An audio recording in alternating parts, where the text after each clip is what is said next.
Radhe Radhe students, welcome to G prep G channel. तो generally students को लगता है कि अगर 70 to 80% पीवाईक्यूज खुद से सॉल्व हो रहा है तो इसका मतलब उसका प्रिपरेशन अच्छा चल रहा है। और अगर सिर्फ 30 to 40% ही पीवाईक्यूज खुद से सॉल्व हो रहे हैं तो इसका मतलब उसका प्रिपरेशन ख़राब चल रहा है। तो जनरली स्टूडेंट्स को ऐसा लगता है। तो क्या ये बात सही है या फिर गलत है, तो उसी के बारे में आज डिस्कस करने वाले हैं। तो देखो, अगर किसी स्टूडेंट से 70 to 80% पीवाईक्यूज खुद से सॉल्व हो रहा है, लेकिन अगर वो पीवाईक्यूज से कुछ भी नहीं सीख रहा है, नॉट लर्नड एनीथिंग, तो इसका मतलब उसका प्रिपरेशन ख़राब चल रहा है।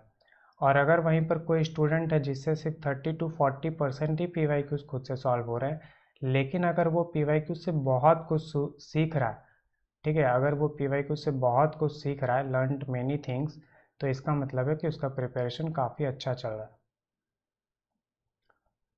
ठीक है। तो अब ऐसा क्यों?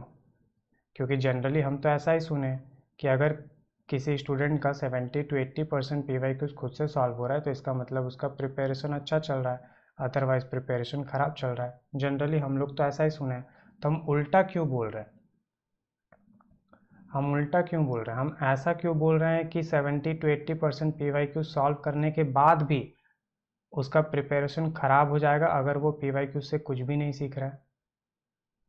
और वहीं पर अगर कोई स्टूडेंट है जो सिर्फ 30 to 40% पीवाईक्यूज ही खुद से सॉल्व कर पा रहा है तो उसका प्रिपरेशन काफ़ी अच्छा चल रहा है अगर वो पीवाईक्यू से बहुत कुछ सीख रहा है।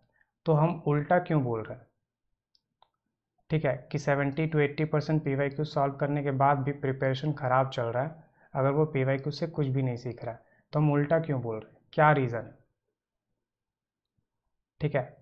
तो देखो, जो पीवाईक्यूज हैं, ठीक है, जो पीवाईक्यूज हैं वो ऑलरेडी गेट एग्ज़ाम में आ चुका है। ठीक है, तो सेम क्वेश्चन दोबारा गेट एग्ज़ाम में आएगा, इसके चांसेस बहुत ही कम हैं। लेकिन सेम पीवाईक्यूज के कॉन्सेप्ट पे डिफरेंट पैटर्न के क्वेश्चंस गेट एग्ज़ाम में आएंगे, इसके चांसेस बहुत ज़्यादा है। इनफैक्ट अगर तुम रिसेंट गेट एग्ज़ाम के पेपर्स को देखेगा तो उसमें मोस्ट ऑफ द क्वेश्चन तुमको ऐसे दिखेंगे जो पीवाईक्यूज क्वेश्चन पे बेस्ड डिफरेंट पैटर्न के क्वेश्चंस हैं।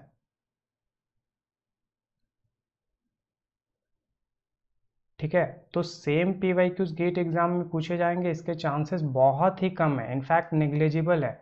लेकिन सेम पीवाईक्यूज के कॉन्सेप्ट पे डिफरेंट पैटर्न के क्वेश्चन पूछे जाएंगे, इसके चांसेस बहुत ज़्यादा है। रिसेंट गेट एग्जाम के क्वेश्चन पेपर को देखो, तुमको आइडिया लग जाएगा। तो इसीलिए हम बोलें कि भले ही तुमसे 70 to 80% पीवाईक्यूज खुद से सॉल्व हो रहा है, लेकिन अगर तुम पीवाईक्यूज से कुछ भी नहीं सीख रहा है तो इसका मतलब तुम्हारा प्रिपरेशन खराब चल रहा है। ठीक है, क्योंकि अगर तुम पीवाईक्यू से कुछ भी नहीं सीखा तो बहुत कम चांसेस है कि तुम गेट एग्जाम में क्वेश्चन को सॉल्व करके आ पाएगा, क्योंकि सेम पीवाईक्यूज तो अब पूछने नहीं वाला। वहीं पर एक स्टूडेंट है जो सिर्फ 30 to 40% ही पीवाईक्यूज खुद से सॉल्व किया है, लेकिन अगर वो पीवाईक्यू से बहुत कुछ सीखा है तो वो काफ़ी ज़्यादा चांसेस हैं कि वो गेट एग्जाम में क्वेश्चन को सॉल्व करके आ पाएगा। ठीक है, तो अब देखो, यहाँ पर ये मैटर ही नहीं करता कि तुमसे कितना परसेंट पीवाईक्यू सॉल्व हो रहा है, यहाँ मैटर ये करता है कि तुम कितना ज़्यादा पीवाईक्यू से सीख रहा है।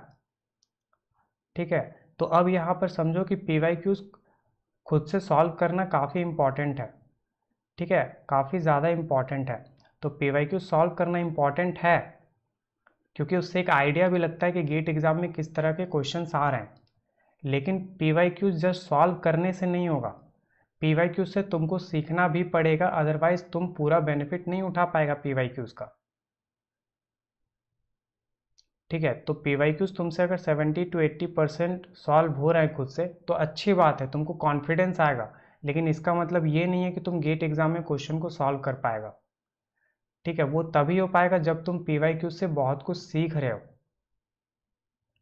ठीक है, तो अब क्या सारे पीवाईक्यूज से सीख सकते हैं? नहीं, पीवाईक्यूज में कुछ स्ट्रेट फॉरवर्ड क्वेश्चंस होंगे, पीवाईक्यूज में कुछ स्ट्रेट फॉरवर्ड क्वेश्चंस होंगे। तो जो स्ट्रेट फॉरवर्ड क्वेश्चंस है, स्ट्रेट फॉरवर्ड क्वेश्चंस मतलब जो इजी क्वेश्चंस है, जो डायरेक्टली बन गया, जो इजीली बन गया, तो जो PYQs में स्ट्रेट फॉरवर्ड क्वेश्चन है उसमें से कुछ सीखने को नहीं मिलेगा, उसको जस्ट सॉल्व किया, अच्छी बात है, सॉल्व हो गया। लेकिन जो कॉम्प्लेक्स क्वेश्चंस है, बहुत सारे कॉम्प्लेक्स क्वेश्चंस भी होते हैं, बहुत सारे थियोरेटिकल क्वेश्चंस होते हैं जो इजीली समझ में नहीं आते हैं। तो जो कॉम्प्लेक्स क्वेश्चंस है या थियोरेटिकल क्वेश्चंस है, वहाँ पर सीखने के लिए बहुत कुछ होता है, बहुत कुछ होता है सीखने को, ठीक है। और ये कॉम्प्लेक्स क्वेश्चन से ही तुमको सीखना है, ठीक है, क्योंकि ये कॉम्प्लेक्स क्वेश्चंस से ही जब तुम सीखते हो तो तुम्हारे कॉन्सेप्ट्स और भी ज़्यादा स्ट्रांग होते हैं, तुम्हारे लूप होल्स कवर होते हैं,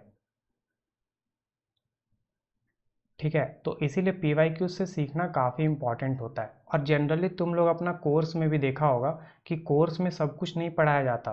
तुम जब PYQ सॉल्व किया होगा, ठीक है, अगर तुम लोग PYQ सॉल्व करना स्टार्ट किया है तो तुम लोग देखा होगा कि बहुत सारे ऐसे PYQs होते हैं जिसके बारे में बहुत ज़्यादा तुम्हारे नोट्स में अवेलेबल नहीं होता, जिसके बारे में टीचर ने तुमको अच्छे से नहीं पढ़ाया होता, ठीक है। बहुत सारे ऐसे PYQs मिल जाएंगे, ठीक है, जो तुमको लगेगा यार ये PYQs कहाँ से पूछ रहा है, इसको कैसे सॉल्व करें, ठीक है। तो बहुत सारे ऐसे PYQs होते हैं जिसके बारे में अच्छे से तुम्हारे कोर्सेज में अवेलेबल नहीं होता, तो उसको कैसे कवर करोगे, तो उसको PYQ से सीख के ही कवर करना पड़ेगा, राइट। तो इसीलिए हम बोले कि PYQ से सीखना बहुत इंपॉर्टेंट है, क्योंकि जब तुम PYQ से सीखना स्टार्ट करते हो तो तुम्हारे कॉन्सेप्ट स्ट्रांग होते चले जाते हैं, तुम्हारे सारे लूपहोल्स फिल होते चले जाते हैं। इसलिए PYQ से सीखना स्टार्ट करो, जस्ट PYQs को सॉल्व मत करो, ठीक है। हम देखें कि जितना भी YouTube में वीडियोस है या फिर जितना भी कोर्सेज में PYQs के वीडियोस है, वहाँ पर जस्ट PYQs को सॉल्व करा दिया गया है, which is not a good thing. तो फिर कैसे करेंगे, तो फिर स्टूडेंट को खुद से PYQs के थ्रू सीखना पड़ेगा, ठीक है। तो PYQs से सीखो, ये बहुत ज़्यादा इम्पॉर्टेंट है, ठीक है। तो अब क्वेश्चन आता है कि PYQs से कैसे सीखें। अब ये क्वेश्चन आता है कि PYQ से सीखे कैसे, how to learn from PYQs। तो इसके लिए हम एक डेडिकेटेड वीडियो लाएंगे, ठीक है, 2-3 दिन में अपलोड कर देंगे। तो 20 मिनट का वो वीडियो होगा, थोड़ा लेंदी होगा, 20 मिनट का। तो वहाँ हम एग्जाम्पल के थ्रू बताएंगे कि PYQ से सीखते कैसे हैं। तो कुछ PYQs हम उठा लेंगे और उसके थ्रू हम समझाएंगे कि PYQ से सीखते कैसे हैं, क्योंकि PYQ से सीखना भी आना चाहिए, राइट, कि PYQ से सीखते कैसे, ठीक है। तो PYQ से सीखते कैसे, उसके लिए हम एक डेडिकेटेड वीडियो, थोड़ा सा लेंथी होगा, 20 मिनट का होगा, तो वो हम 2-3 दिन में अपलोड कर देंगे, तो उसको ज़रूर से देख लेना, ठीक है। और PYQ से सीखना स्टार्ट करो, PYQs को एक्सप्लोर करना स्टार्ट करो, तो तुम्हारे कॉन्सेप्ट्स और भी ज़्यादा स्ट्रांग होंगे, तुम डेप्थ में जाओगे चीज़ों के, ठीक है। तो आई होप तुमको समझ में आ गया होगा कि हम ऐसा क्यों बोले थे कि 70-80% PYQs खुद से सॉल्व होने के बाद भी अगर तुम PYQs से कुछ भी नहीं सीख रहा है तो इसका मतलब तुम्हारा प्रिपरेशन खराब चल रहा है, ठीक है। और अगर सिर्फ तुमसे 30-40% ही PYQs खुद से सॉल्व हो रहा है, लेकिन अगर तुम PYQs से बहुत कुछ सीख रहे हो तो इसका मतलब तुम्हारा प्रिपरेशन काफ़ी अच्छा चल रहा है, ठीक है। तो आई होप अब तुम्हारा जो भी गेट PYQs रिलेटेड डाउट या मिथ था वो सब तुम्हारा क्लियर हो गया होगा, ठीक है।